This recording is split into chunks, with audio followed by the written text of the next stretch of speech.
আসন থেকে নির্বাচিত জনাব মোহাম্মদ আব্দুল করিম। ধন্যবাদ। বিসমিল্লাহির রহমানির রহিম। মাননীয় স্পিকার, আপনাকে অসংখ্য ধন্যবাদ আমাকে মহান জাতীয় সংসদে কথা বলার সুযোগ দেওয়ার জন্য। আমি আপনার মাধ্যমে আমার নির্বাচনী এলাকা গাইবান্ধা সদর 2 আসনের সকল ভোটার ভাই বোনদেরকে অসংখ্য ধন্যবাদ জানাই, যারা আমাকে ভোট দিয়ে নির্বাচিত করে মহান জাতীয় সংসদে কথা বলার সুযোগ করে দিয়েছেন। মাননীয় স্পিকার, গাইবান্ধা প্রায় 26 লক্ষ মানুষের বসবাস।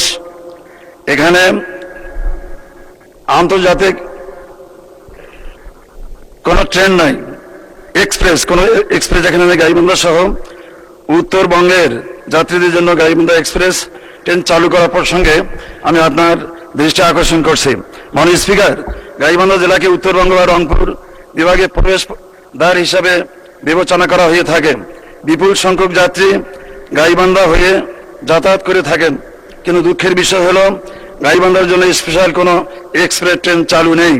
যদিও বা পার্শ্ববর্তী জেলাসমূহের জন্য রংপুর লালমনি এক্সপ্রেস এবং কুড়িগ্রাম এক্সপ্রেস এখনো চালু আছে, কিন্তু এই ট্রেনগুলো গাইবান্ধাগামী যাত্রীদের জন্য যথেষ্ট নয়।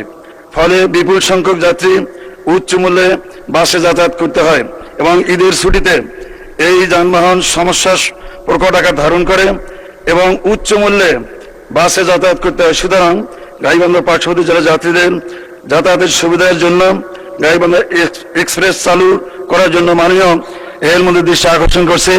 ওই সাথে মাননীয় স্পিকার, গাইবান্ধা 2টা প্ল্যাটফর্ম আছে। একটা হলো নতুন প্ল্যাটফর্ম তৈরি করা হয়েছে, আর একটা পুরাতন টিন শেড প্ল্যাটফর্ম আছে। এই প্ল্যাটফর্মে বর্ষার দিনে টিন শেড হওয়ার কারণে বৃষ্টির পানিতে ওই প্ল্যাটফর্মে যাতায়াত করা অসুবিধা হয়। মাননীয় মন্ত্রীর কাছে জানতে চাই, পুরাতন প্ল্যাটফর্ম। ধন্যবাদ মাননীয় সদস্য।